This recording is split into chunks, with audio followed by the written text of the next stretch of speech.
Okay, are you sure these microphones are in the right place? Everyone's recording. 1, 2, 3, 4. Like, it's hard. Yeah, they look good enough. Everything's right. Mm-hmm. Okay. Close enough. Come on. The dog is like, no, thank you. What's this episode called? Oh man, oh no. I'm trapped. Oh no, I'm trapped. I'm trapped. Oh gosh. Okay. That was amazing. If only I had just thought to video that. That is funny. Oh man, this is episode 92. Okay. Are you ready? Was it 92 last time we tried? No, it was gonna be 91. Okay. And now you see what I'm saying? Mm-hmm. I'll slip Chelsea in here, then these two we do today will go behind her, and that'll put us where if I do another guest in the event of some issues. Yeah. In the event of an issue. I have issues right now, okay? It's okay that you have issues. I'm not upset about your issues. You know, today's episode that's out is the mom episode. Perfect. The people are into it. It's perfect because you're like kind of in action today. Yes. Not first day. Not momming the whole day. Yeah. But yeah, what I was saying was like every time I've had someone come over to help me, it's kind of like how you said that time when then your sister was like, okay, well, I'm heading out. And you're like, but I have so much I have all this other stuff to do and you can't literally work with the baby. This is like the first time I've had someone help when it wasn't for like a... Like you had to come straight back. Like a listing appointment. Okay. Well, that'll make you maybe take a breath. Do we have a toast ready? I got it ready, girl. Okay, cool. And I even typed up my notes. And I typed up the part of the article you need to read. Do you need anything else to begin? No. Okay, hi Alyssa. Okay? Is this thing on? It looks low. I feel like it looks low too. He said it's fine. I don't know. I'm going to do that. Well, me too, because the most important thing is that it's the same. Right. No matter what happens, you just want it to be the same. I'd rather it be too loud than too quiet. God forbid, the people will revolt. They'll be like, why is it so quiet? Mm-hmm. Like, I'm sorry, friends. We're just amateurs. Yeah. We were just thrown together. We bought some equipment. Now I'm going to post the video of him setting it all up. Perfect. That'll be entertaining. Yeah. Okay, are you ready? Yeah. Say hi to YouTube. Hey, YouTube. He's been giving them some behind the scenes. Good. I'm so glad. All right. There should be a benefit to watching it, I guess. Yeah. I don't know. It doesn't matter to me. Hi y'all, welcome to Hustle Humbly. It's Alyssa and Katy, and we are two top producing realtors in the Baton Rouge market. We work for two different companies where we should be competitors, but we have chosen community over competition. The goal of our podcast is to encourage you to find your own way in business. So stop comparing yourself and start embracing your strengths. Okay. Hello, Alyssa. Hey, Katy. Guess what? What? It's episode 92. Great. And this is Man versus the Machine. Yes. Take 2. Okay. Take 1 was ruined by my screaming newborn. I didn't say that. I didn't say ruined. It just it just didn't work out. No, it didn't work out. He wasn't having it. No. We did get about 30 minutes into the episode, but there were a lot of breaks. Yeah. And it just wasn't flowing. We had to scrap it. It's the first one I think we've ever been like, yeah. Let's just not do this. It's not worth it. No. Because it's an important topic. Yes. That's more, because I'm like really fired up about this. So I'm like, I want it to really like, people are going to listen to Man versus the Machine and they're going to need to know what the heck we're talking about. I mean, this topic is really important, I feel like, for today's agent. 100%. I feel like this little thing's about to fall off the desk. And do you want to know the time? Sure. Okay. And I feel like a lot of young people are getting into real estate. Yeah. Is that because we're old? I think it's because it's just easy to get into real estate. That's fair. And real estate has become very technology and social media driven. Yeah, I'll say. And young people are good at that. Yep. And so it just seems like the perfect fit. Right. But remembering to keep it professional and keeping that personal touch in there can get lost very quickly. Let's back it up. Katy read an article in Inman by Brad Inman on March 30th. And you're Katy. That's right. Okay. I'm just clarifying. That's right. Today I'm referring to myself in the third person. Okay. This article was actually about the Compass IPO. But what really stood out to me was the last part. And that's what I want you to read from the article. Okay. So from the article, it says, in the last week, I spent time with 2 agents. One was on his phone constantly texting and talking as I toured a house. Another agent put her phone away and was visibly present. She was tuned into me, but not smothering, almost telepathic about my concerns and anticipating my questions. In the future, a pure digital experience would be my preference over the first agent, who himself is dangerously digitized and threw away his high-touch advantage.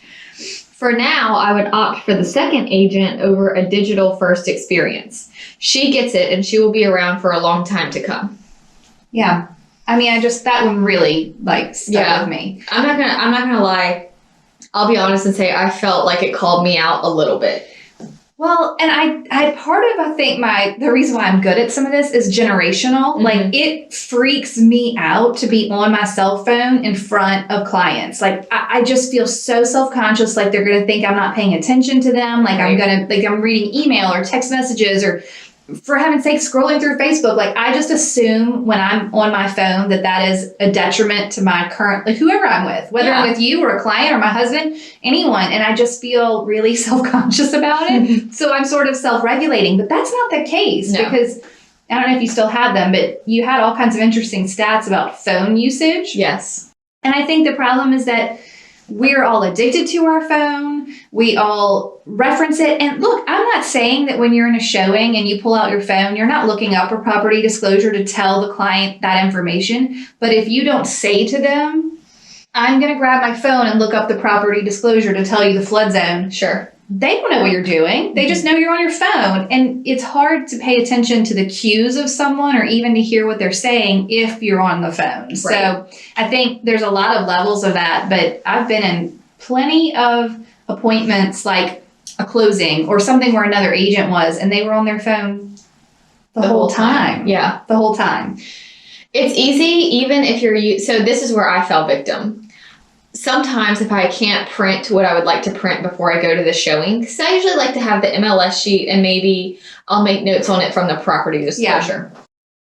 But if I don't have that and I do have to look it up, the problem is that when you look at your phone, you're always going to have a text or a notification or something that just catches your attention. It makes you go, oh, okay, let me go. And then you're not going to singularly look up the one thing. You're like, no. You get sucked down the rabbit hole. Mm-hmm. And next thing you know, you're on your phone in front of a client. No, don't do that. I know. It's hard. It is hard. It's hard. And I know a lot of people are going to be like, well, I'm always on my phone in front of my client. Even great agents. And I'm not saying you're bad or better or worse if you are on it.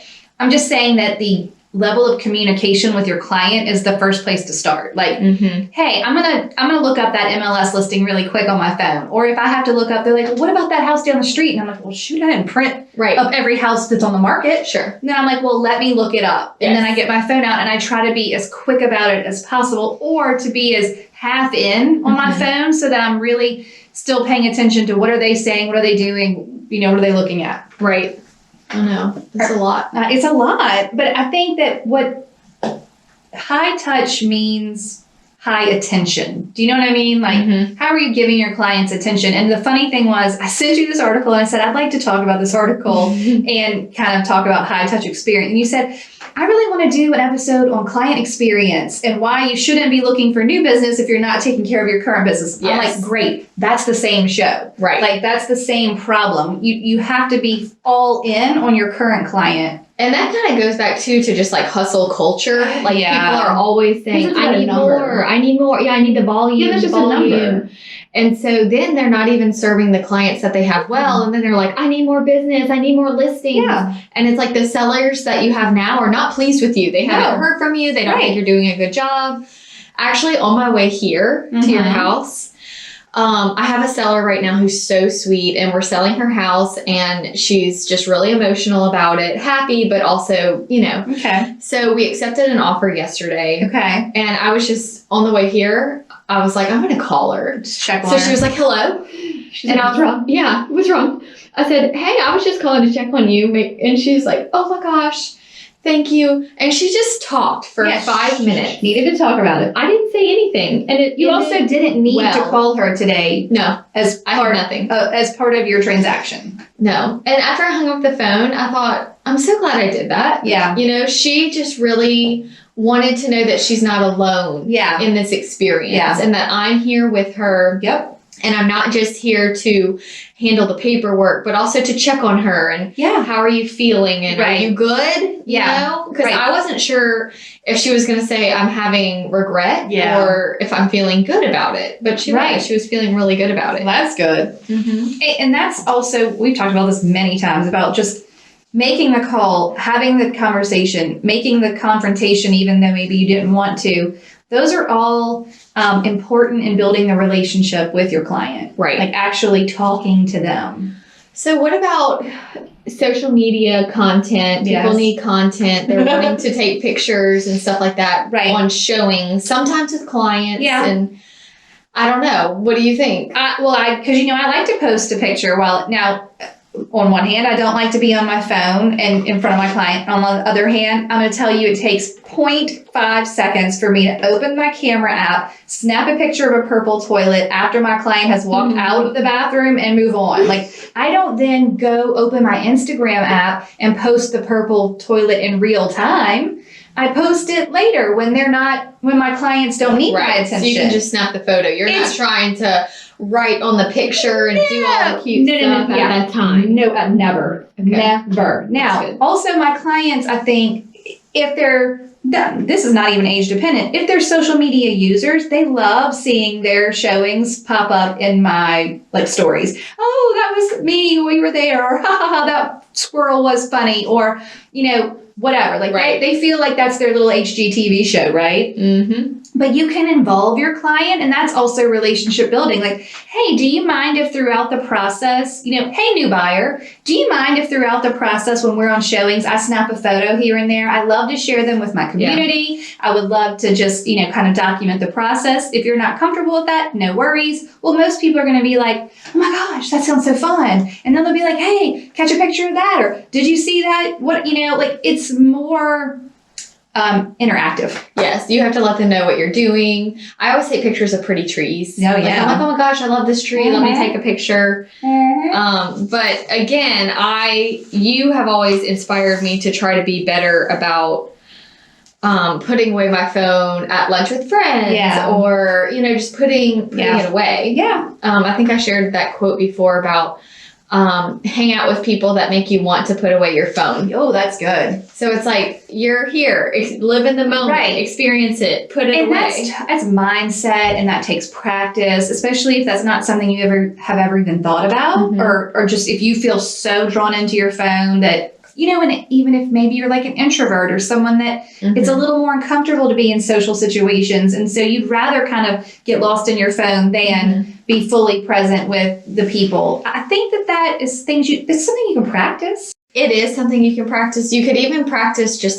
fasting from your phone a couple times during the day. Oh, yeah, I do like that. If there's if your kids get home at 3 and go to bed at 7, maybe from 3 to 7, you just put your phone away. Yeah. And when I went to Australia last year, it's a 12-hour time difference. So it is literally opposite schedule where day is night and night is day. So when I was up having lunch, it was 3 a.m. The world was upside down. Yes, it was 3 a.m. So my phone during the day in Australia never went off. Right. Because no one was texting me at 3 a.m. or calling me. So you would take the early morning, knock out all of the messages that had happened overnight, which was really daytime. But I have to tell y'all, it was a really cool experience. I bet. I had a lot of anxiety about it, but what I would do was I would get up in Australia at 6 a.m. and go to the coffee shop that was down the street from us. So it's 6 p.m. And, around that, whatever time, it's close. So, and I would spend 1 hour. Right. And what amazed me was that I realized I could handle all of my work, responding to emails, making a few phone calls in 1 hour. You're like, what am I doing with the rest of my time? But sometimes when you're constantly checking it and you're constantly trying to do things on the go, it can take longer. It's burning a lot of time in between, right? You're like logging back into my email again. Right. You just did it one time and took care of it all at one time. It's more streamlined. And so when I came home from Australia, I was not addicted to my phone Right. for several weeks after that. Yeah. Of course, life, you gradually get sucked back into it. But even having a newborn now, Yeah. where I try to set aside certain times where I just don't have it with me. Yeah. And it's amazing how when you do give yourself some space from your phone, your brain starts realizing that you don't need it. Yeah, you don't need it. And that everything's okay. Everything is going to be okay. And that no one dies. Yeah. And that you can take the space and you can always respond 2 hours later and your business will be okay. Yeah. Okay, so that's basically what you shouldn't do if you're being high touch. Right. Is be like sucked into your phone. Yes. I also think that there are so I wrote some notes on things you can do that are high touch or good client experience. But number one above all, I'll give the list first. Yeah. Okay. Maybe you want to do your buyer consult over coffee. Okay. Like go to the coffee shop. Maybe you do Popeyes. Remember the good old Popeyes that you didn't know what were Popeyes? Maybe you do Popeyes. Maybe you tell them what that is real quick. Popeye means you go to someone in your sphere, past client, to their home, and you walk to the door and you give them something like a bottle of wine or a bottle of wine. Fine. It could be something very small, or it could just be pop by with your vendor list and be like, "Hey, I'm out, making sure everyone has this current information or whatever. Look, I saw this packet of stickers at the store and I thought your kid might like them. Like whatever, literally anything. Okay. But you just pop by. And some people like really hardcore or good at the Popeyes would be like, here's a great example. We're not going to get deep into this, but at St. Patrick's Day, they'll go with a $1 scratch-off lottery ticket, some cute little tag, and like drop them off all over town. Yeah. It doesn't have to be a lot. Whenever I had a different assistant a few years ago, and she wanted more hours, and I was like, okay, what's something I could think of to do? I went to my Excel spreadsheet database, and I made it do the zip code column by I put like all the zip codes together, and so I made her. I bought, I think we did 70810, say. Okay. And then there was like 32. Okay. So we went to Trader Joe's and got their wine. Yeah. Because it's good old $2 Chuck. Yeah. And it's cute. It's a cute bottle. People like it. Yeah. And so we bought that 32 and she mapped them out to make a perfect circle. And she did it all in one day because they're all in one zip code. And it just took going. And some of them were in the same subdivision. Yeah. But it was just really neat. Right. And you could do that, go by do a different zip code next time. So yeah, I like that. Reaching out. Okay. Here's another one. Talking on the phone for your initial intake. Okay. Talking on the phone. I can't imagine not talking at least on the phone to get that initial. I think a Zoom, a phone, something where they can hear the tone of your voice. You can hear theirs. And we've talked about this before, but I think y'all may not. When we're talking about the difference between man, so us being human, and the machine, which would be anything tech-based or automated, there is a difference between me typing an email and a machine auto-generating an email just because you signed up for my newsletter, right? There just is. There's a difference between me writing a personal note to someone I just did a pre-listing appointment with and service that makes notes that look like they're handwritten and sends them out. Yes. Like if I had to type up the note to tell you what to say, why don't I just write the note? But the other side of that is probably the notes they're doing are more stock. Like, oh, you want a new client note? Here, we'll send it out and sign your name to it. Right. So I do think people sometimes will do like a online questionnaire to do like a buyer intake. Like fill out and tell me about your criteria. And look, there's nothing wrong with having technology that systematizes and makes things more streamlined for you. But I do think that that's when you start to lose high touch. Right. Well, me talking to you or Zooming with you or having coffee with you is a very different experience than me sending a Google link to a form where you put in 3-bedroom, 2-bath, yard, the end, whatever. Right. Like it's totally different. So I think being on the phone is important. Yeah, it is important. I feel bad for the people who don't want to be on the phone. You got to do it. Okay. How about, we already talked about staying off your phone. During also closings and appointments. Now, I like your method at inspection. You're only working at inspection because your client is not there. Right.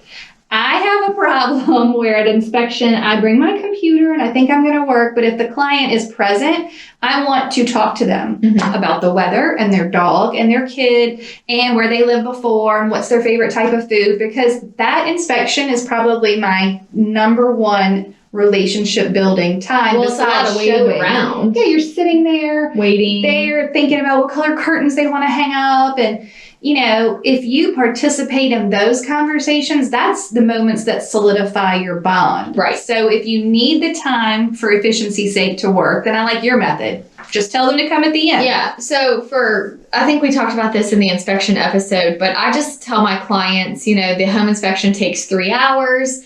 You usually would come at the last hour. So that way we're all together, me, them, the home inspector, for 1 hour. Yeah. 3 hours is a long time to small talk. I'm not the best at small talk. Okay. I like to talk, but I could be better at it, I guess. I mean, I can't do it for 3 hours. So I tell them the inspector will start at 9. Can you come at 10:30? And then he'll go over everything with us. So when I get there and meet the inspector, I set up shop. I set up my laptop. I work for an hour. And then when they get there, I put the laptop away. You're focused on them. Right. Now, if they bring like the measuring tape and they're off doing their thing, I don't mind being back. But when they come back in and say, what do you think about, I just closed my laptop at that time. Yeah. So, and I tell them too, you know, I'll be there the whole time. Right. I'll be working on my laptop, but you're welcome to come around 10:30. Yeah. And I have found too, they most of the time appreciate coming at the end for the sake of work. Yeah, well, right. It's during business hours. Yeah. It is a long time. It's better to, and that is you providing service. Hey, guess what? I'll be here during the whole thing. You don't need to be here. Yeah. I'm going to do this for you. I think that kind of also plays into when you're in the process with clients of either, it's actually easier, I think, to build relationships with buyers because you see them in person more. I would agree. But knowing details about them requires you to ask questions. So you should be asking questions about them as humans, as if you were trying to become their friend. That's like actually what you should be trying to do. Like what would I ask someone who I was just having friendly conversation with? Sure. And that will help you kind of know. But knowing details about your client also means that when you call in 2 years to check in, you can be like, how's your daughter so-and-so? Right. Is she still at blah, blah school? Like whatever you remember. Now, I also don't think that means you need your database to have all these blanks filled in where you have like written down everyone in the family's birthday, you know, all their pets' names, you know, the whole operation. But if you and I met and you were my buyer and we talked and I was like, oh, Alyssa has a Mastiff and I love Mastiff. Like that's not just going to leave me. Right. Like, I will still just acquaint remember that. you with that. So it's a little bit more genuine. And I cannot tell you how many times I've had clients be like, wow, you remembered that? I'm like, yes, because I was actually invested in you as a human. I wasn't just trying to like check off boxes. Oh, I need to know your kids' names and your pets' names and everybody. No, that's not necessary. And that's a lot to keep up with. Hello, friends. We are so excited that so many of you are using the template course and the reviews are just pouring in, letting us know that it has helped your business as much as it has helped our business. Yes, listen to this review. Thank you so much for providing this wealth of information, knowledge in template form. So far, I've used a handful and received positive feedback like, this is so professional, or I really appreciate how organized you are. I mean, can you imagine? Yeah, your clients are actually going to say that. Yes. All right, here's another one. Thank you so much for this. I can't tell you how many times I've started this and how many notebooks of samples and notes I had. I have ADHD and it is super hard to stay focused on getting it done. Having it all in one place is going to make it so nice. That is what we're here for. I know, just look, you don't need to reinvent the wheel. Just use these. Yeah, nice and simple, easy, ready to go, ready for you to put your own logo on, make it sound like you. So head over to hustlehumblypodcast.com/course and check it out. That's right. And you're going to enjoy them. You're going to love them. You're going to change your life. Literally fired my assistant. They are the best. Okay, enjoy the template. Yes, enjoy. Okay. Do you have any other I feel like on this note, I could share my investor story that I told you about. Oh, yes. Go ahead, do it. I love the kind story. of feel like it's a fail on my part, but you know this is podcast therapy. yeah, this is podcast therapy, and we can all learn from, my experiences as well. But I have a investor who is very business minded. When we go look at houses, it's very quick, in and out. They're not looking for their family home. So, right. And I always liked this person because I feel like I can be kind of dry. Right. You're very business focused. I'm very business focused too. And so sometimes I could use more fluff. Like I have to put effort into my fluff, whereas your fluff is more That's just natural. who I am. It's just who you are. Yeah. And my fluff is just different. Right. I do things that people don't do, and people do things that I don't do. And that's why we have different clients, So anyways, I have been working with this person for a while and always been very quick in and out. Yeah. Let's look at this house. Obviously, you're doing a great job. They keep using you. For sure. It's always gone well. They appreciate the efficiency. They don't, So while I'm on maternity leave, right? My assistant, who is very fluffy and happy and just full of fluff. She's a very bubbly personality. Bubbly. You talk to her and you feel like you've known her for forever. There you go. I think my clients like her more than me. I'm just going to say it. I think your longtime clients are now like, wait a minute. No, but yeah, she's wonderful. That's the kind of person you want to leave your clients with. Yes. So it works out. But anyways, my investor was like, I have to buy something under this deadline for a 1031 exchange. So I'm going to need to be hardcore looking. Yeah. I was in the hospital having the baby. Yeah. So I said, look, I cannot help you right now. Right. I am just going to let my assistant take over and help you and do the showings. Right. The market's crazy and we're going to have to act quickly, and she can do that. So anyway, she did find them the house and kept me in the loop, and I talked to the investor about it and everything. So the closing date is approaching and she sends me this picture, this family photo of the investor and and her family. Uh-huh. And then her next text comes through and says, I'm having that girl that paint this photo. And I'm like, what? I've never gotten this investor a closing gift. At all. Ever. Right. Half the time they weren't at closing because they just wanted a power of attorney and call it a day. And, I'm just buying this thing. Right, I'm just buying this thing. I don't need it. It's different. It's business. Yes, I never thought to get them. I'm not going to get them a painting of the house they just bought. No, I'm not going to get them an address stamp. I just thought this just is the type of client that we don't do gifts. I think that's fair. We don't do gifts, but guess what? She's going off and giving gifts and blah, blah, blah. On top of the investor saying, she's so great. I love her. And I'm like, oh my gosh, maybe I thought I was reading the investor's cues by not... You were keeping stalling. Yeah, I was keeping a business, and I wasn't going to stall in the driveway to ask about your dog when I think you're trying to get back to work. Oh, man. But they love each other. Oh. And so it's fine. It's great. But it really opened my eyes. You're like, Yes, it was a good learning experience for me. You're like, maybe there's room for fluff. Maybe even with the investors, there's fluff. Or... of course I told her, I'm like, well, hey, I'm going to pay for half of it and we're going to co-sign that. Yeah, we're going to co-sign that thing. Because she can't go making you look like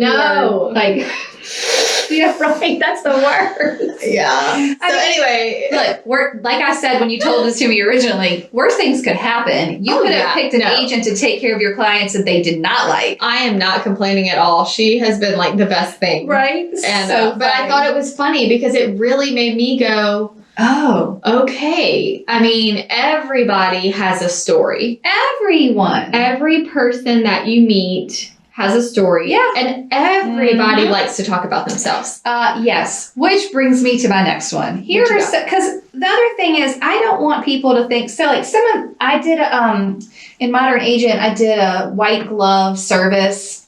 She had a guest speaker talking about that, which I thought was a really nice way to put it. What is your real estate white glove service? How are you going above and beyond? How are you better than the machine, right? Mm-hmm. And it was things like, people have all different champagne toast at the walkthrough, and they do a photo shoot of their clients, or pizza party on move-in night, or, whatever, these big welcome baskets or, presents throughout the process. And it also, while I think that's great and very high touch, I also think like not every agent has a budget for this kind of stuff. So I really want to make sure that we drive home the point that there are ways to be high touch without spending money. So commenting on their social media posts. Well, for heaven's sakes, being their social media friend, first of all, but comment on their post. If you see something that reminds you of them, send them a post of a, Mastiff or whatever. Okay, I have thought about what's making you appear to be thoughtful. My closing gifts are very, very cost effective, but they're thoughtful. Be thoughtful. Sending your updated vendor list, $0. Right. What else has handwritten notes? 50 cents of postage. When every single pre-listing I go to, I immediately come home and before I put my papers away, I handwrite a note. It doesn't matter if I'm going for photos in 2 days. Right. The handwritten note is coming. Right. And it always is. And that's the other, so I'll finish with things that are cheap. Handwritten notes, your vendor list, a utility list, like telling people when to go transfer their utilities. Your buyer and seller, are you giving them checklists? Are you making the process easier for them? These things don't cost money. And then high-level communication was on my list, which is really easily facilitated with the email templates. But what is your system? Do you have a checklist so that every single client gets the same experience, whether you're busy or not? And that's where templates are so important. So important. I think it's just super important. I think that's all of my, here's other things you can do that are free. Picking a paint color for your seller. Oh, well, I've got to paint this dining room. I don't know what to do. And they get all stressed out. I'm like, alabaster, roll on. Yes. We're going to be fine. You're fine. It's going to be fine. Sourcing a light fixture. Here's the link to Lowe's. Go pick it up. Get your help. Even just giving them the list of staging things they need to do. Those are super high touch. Zillow is not going to send them an email that tells them, pressure wash your sidewalk. You need to paint your shutters. Maybe the next house doesn't need to paint your shutters. I don't want a blank, here's a list of things based on what I know of your home that you need to do. Yeah. I just don't. I heard a story one time about a guy who had football tickets. Yes. And he couldn't go. Okay. So he called one of his clients and said, do you want these tickets? And they were like, oh my gosh, I love that, but I can't go. We have a conflict. Thank you so much for thinking of me. Okay. So he went down the list, called the next person, called 7 people. 7. Before someone came along and said, yes, we're available. Thank you so much. And then it said, how many times did he give away the tickets? 7. Because that's 7 people that were like, wow, you thought of me. You thought of me to call me. And so it could be something as easy as that. I never did this because it wasn't really my thing, but I think it's a great idea. There's an agent who has a Facebook group for all of her past clients. Oh, this is pretty common, I think. Yeah, and she'll post giveaways in there occasionally, or just updates. Like if the guy who I use for power washing is doing a special, sending it to the group. That makes sense. And saying, hey, it's sort of like a live action vendor list. Yeah. I like it. Like anytime there's a good offer, a house offer, or a termite company doing a special or something, you could always just, a good way to communicate to them. I thought that was a good idea. That's a very good idea. Yeah. And it's free. Yeah, right. Goes back to that. Yeah. And it's free. So the point is you can do things that cost money, but things that are also free. I also think that at this point, it would be important to share in some way. How do people even know what your client experience is, right? Do you send them an email at the beginning that says, this is what we're going to do along the way? Do you post it on social media? I'm not saying you have to be in front of everyone's face with every single time you send a thank you note. But what are you, how do the people even know but who knows? The client you're currently working with. Right. And they're going to tell their friends. And that is exactly what I wrote down when I said, I would rather one transaction turn into 5 than me have to chase down 20 leads to get one closing. Right. Well, that's where it goes back to, you shouldn't be asking for more business. Right. So all the people that are chasing online leads, the quantity. That's quantity. a high volume, Yeah. tough lead to get. When you have prime people Right in front of you. your current clients, Mhm. that if you were spending all that time serving them well, Yep. they would be singing your praises and Yes. referring you, and Yes. that's how it works. That's how it works. That is exactly how it works. And it's a long game. And I think people get sucked into the Right. short game. Right. Oh, I wrote this one down. I think I heard it on Gary Vee. Slow dimes are greater than fast nickels. Slow dimes are greater than fast nickels. Okay. So, like, that's the speed, but like, so it's a long game. Like, in the long run, if you do it this way, you're going to be fine. Your business is going to take care of itself. But if you get really worried about the next lead and I need to get all these people in my pipeline, Right. like, well, that is going to, because you do have to devote time to that, which is time that you're taking away from your current client. Right. And I think that's ultimately the biggest problem is I don't know how I would follow up with 100 leads. Oh my gosh. Did you see my post? Did you see my Instagram post? It was ironic because we did the first half of the show, and then I got this email in my inbox that said how to generate 100 leads a day. Yes, I saw that. And I was like, I don't want to do why? that. Why do I want to? How? Because my standards of follow up are not able to be met at 100 leads a day. Like, No. I can't call you, I can't write you, I can't do anything for 100 of you in one day. No, That means like 500 in a week. that's terrifying. That's frightening. Yeah. And then That's how people slip through the cracks. I agree. And that's how they end up choosing a different one or calling the next agent on the Zillow screen, like whoever is going to pay attention to me right now. I also put one of my favorite quotes ever is, "Don't trip over $1 to pick up a dime." Yeah. I mean, like, you've got business right in front of you. Like, it's not. Are you working on a long-term business or are you working on a lead machine? Like, what is the answer? I've even said, how the real estate fail rate is so high. Yeah. 3 out of 10 make it to year 5. Right. And the problem with the other 70% is that they rush into real estate. Yeah. It doesn't go well. No. They make a mess of a few transactions. For them, their clients, and the other agent. Hurt the realtor brand. The overall, yes. And then 100%. exit. Thanks. And it's like, great. Thank you for coming in, making a mess, making realtors look unprofessional and look bad, and then exiting. Yeah, and they don't have to wear the scarlet letter. We're still here being the big R, right? Right. And honestly, I feel like that's why even having the podcast was so important to me, because I truly am so passionate about realtors having the same respect level as a CPA. Yeah. Or an attorney. Yes.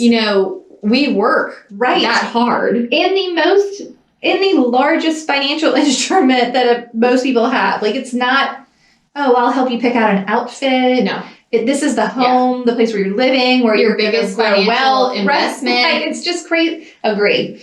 I completely agree. Mm-hmm. Okay. Anything else in your high touch? Is this bothering you that we're going with this touch term? No, I think it's okay, because we're not telling them to touch them 30 times. Please don't.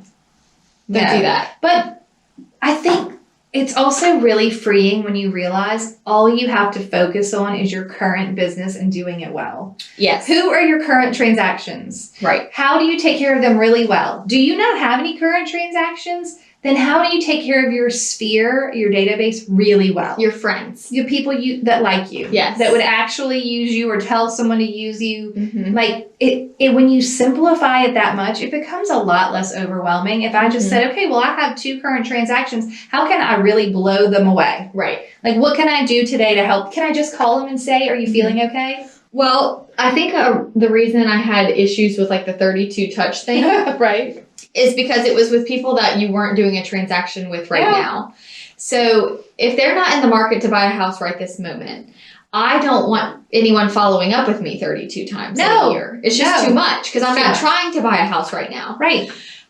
Whereas I don't think it can really be too much when it's a current client. Right. Your seller can't hear from you enough. They would love if you called daily to just say, Agree. just to talk.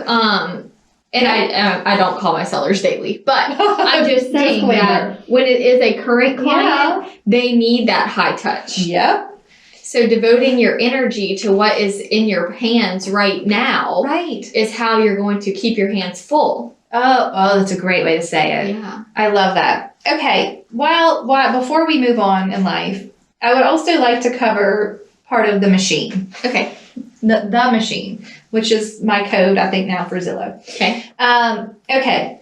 Zillow is and will continue to hire agents, Sure. right? Yes. They are employing. At some point, I don't know, I can't read the future. I suspect that the pay structure for those people will change. Yes. Right? Like maybe they'll be employees of Zillow. Maybe they'll get paid per showing. Maybe they won't. For sure, if it works like a Redfin, they'll have to give a percentage of their commission back, like to Zillow. Like, Right. oh, well, we gave you this lead, and instead of you paying me $10,000 a month, you're going to have to pay me 30%, 50%, whatever of your closings, right?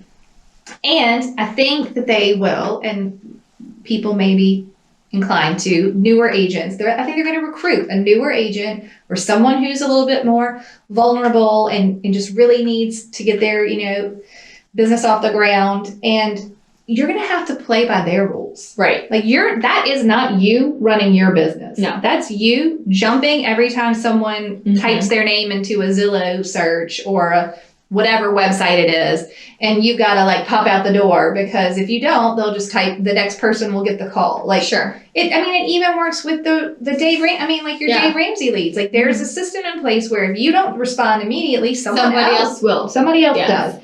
And that's not a life I want to live. No. And that's not a life I want our listeners to live. No. Like, I don't think that. It leads to burnout. Right, it totally does. And you get rejected so much. So much. That takes a toll on you. For and at some sure. point, I know when I was brand new and I was hardcore working phone duty and I will say all that stuff paid off. But while you are in the trenches of getting rejected constantly, it really weighs on you. I think that's why people don't make it to year 5. It's because They pick those first couple years, are full of, you try everything. I tried everything. Someone told me to call for sale by owners. And I was like, okay, Sure I'll thing. do it. I I'll do called it. 100 and, it took a week and called 100 and tried to get so I got rejected 98 times. Yeah. And the 2 that I didn't get rejected, they didn't hire me. So I wasted time going over there. Lots of time. But my self-esteem was real low. Like, maybe something's wrong with me. Maybe I'm not good at this. You were but like, really I it's have the an wrong MBA. business. Yeah. Why don't you want to work with me? So it was just the wrong kind of business. I wasn't made for that.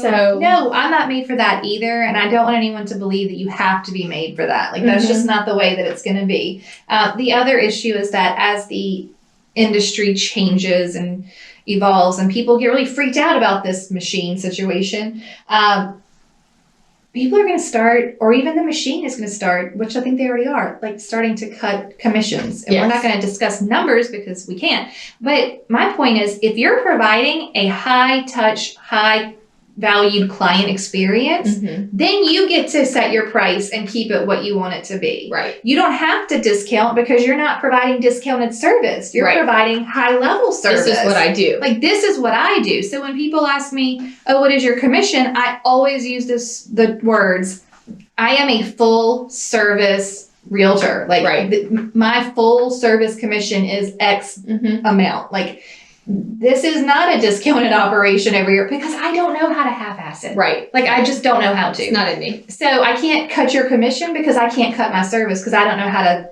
remove, It would be a bad business decision. Like, how could, I can't accommodate the price. No. Lower. No, I just can't. I mean, we just switched CPAs. Yeah. As, finances have gotten more complicated with like rental properties and I'm 1099 and all that. But we're paying triple the price for our new CPA. Yeah. And I have to tell you, I feel good about it. You're like, it's fine. Because it's what I need. Yeah. I know that my stuff is handled. I know it's being done well and professionally. Yeah. And it's worth the extra money. Yeah. I could have stayed where we were, but I just didn't feel like the service was what we needed for our lives. And so people will pay more if you're providing that service. Yes, but you can't be on your phone during the whole showing and ask for the big bucks. Yeah. You got to provide the service. You may end up needing to raise the level of your service in order to continue with your current commission structure. I mean, it just might be. One thing I kind of worry about, especially in the market that we're in now where things are going so quickly. Yeah. I do worry a little bit about the apps and stuff that will let buyers show the house themselves by scanning their ID and going in the home and doing all that. We don't have that in our marketplace, but I know it's starting to trickle in some areas. Things like that make me a little nervous. Because again, if you can't articulate your value and why that buyer should be more interested in paying you, especially even, what if the whole thing changes and sellers don't pay both sides anymore and you've got to convince your buyer to pay you? Well, what is the machine going to do when there's a crack in the ceiling and there is no one there? You're the only one there. Right, handle it. Who even saw you don't see the crack in the ceiling. You don't look at houses every day. You don't know the telltale signs of, mold or mildew or whatever it is, floors with water damage or just anything. Sure. Just anything that you have gained in your knowledge over all of your experience. Okay, well, the buyer got in and they walked around and they're like, looks good to me. Yeah, that's true. This sounds like a nightmare. Now what do I do? Yeah. How do I write a contract? Right. Yeah, how would that even? Yeah. Okay, you got in, and now you go to X website, and they just say fill in the blanks. I don't know. That sounds like a disaster. Sounds like lawsuits waiting to happen. Yeah. I just don't even know. And you might say, it's funny because you don't know what you don't know. So as a consumer, as a buyer or a seller, you don't know what you don't know. Right. So someone was telling me that they ran across this for sale by owner the other day, and they were, it was my new listing. Huh.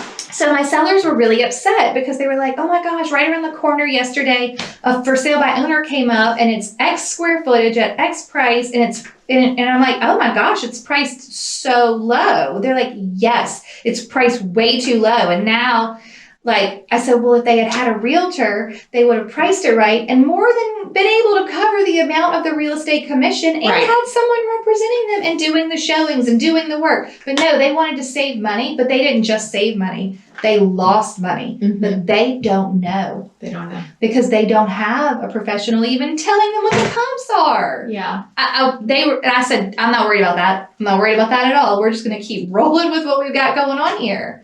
So, but that's maybe you want to roll around and knock on their door and tell them to pull that sign out of the yard and consider getting a realtor. On that note too, I showed a for sale by owner last week, and they were very nice. They were willing to pay a buyer's agent. Everything was good to go. I brought my clients. They liked the house, but it didn't work out because of XYZ. So that evening, I emailed her why it wasn't going to work out and wish her the best of luck. And she responded and said, I have to tell you, I have had agents knocking on my door telling me they have clients, but then they show up and they don't have clients. That's the standard. Yes. They say, oh, I have buyers in your area. I would like to come preview your home. And then they never have buyers. And then the ones that do have buyers, they never leave feedback. And I just haven't gotten a good taste in my mouth about any of them. And she said, I just want to let you know that if this thing sits for another month, I'm going to call you. You were like, great. And I never even asked for her business. No, you just acted like a professional. I was just respectful of her house and her time and wanted to let her know how it went. And that was it. I never once tried to push for the business. Yep. So it just goes to show people value decent human beings. Be a decent human being and your business will be fine. Yeah. Good news. That's all you have to do. It's the secret. It's the secret. I know, right? That's what I always say. It's like the secret. It's come in really close and I'll tell you what it is. Love your people. Yeah. Be nice and work hard. The end. Podcast over. Oh my God. That'll be our last episode forever. How do we even have 90 episodes? When that's all we have to say. I don't even know how it's possible. Are you ready for a toast? Do you have anything else you'd like to say about your client experience? Okay. I'm ready. This one was a toast and a funny story. Okay, so Paige Corbett in Indy says, I'm going to read her message. She says, "Hey friends, my mother-in-law has been listening to you all for a few weeks now and just keeps telling me how it sounds like her and I are talking together. Oh my gosh. She's my mentor and business partner, and I'm so thankful we found you. I'd love to make a toast to Angie and all she's done for me in our business." Now, here's a funny story. I started listening today, and everything I'm hearing is right up my alley. I'm a big Trello lover and lover of templates. I purchased your templates as soon as I got home from my showings this evening. She's got like laughing faces. Okay, also, hilarious side note, the first episode I opened was number 43, and you introduced yourselves and were saying, unless this is the first time someone is listening. And it really was the first time she was listening. First time. I think that's hilarious. That So is thanks, funny. ladies. So cheers to Angie. Thanks, Angie. From Paige, who is hilarious. Yes. And we're just so thankful to have you listening and That's a good one. enjoying the show. Yeah. I just think that's amazing. But we do need to keep introducing I ourselves. know. Yes. You're like, We'll keep working on that. we'll keep working on it. Okay, so that's it for today. Great. You can beat the machine. Yeah, you can do it. It's totally doable. Be nice. Be nice and work hard. The end. Goodbye, friends. Bye. Thank you so much for tuning in to the Hustle Humbly podcast. Let us know who we should toast to for the next episode. Be sure to follow us on Facebook and Instagram at Hustle Humbly Podcast. If you have an episode, topic, or question, please email us at hustlehumblypodcast@gmail.com. Be sure to subscribe to the podcast and leave a review. See you next week. Bye.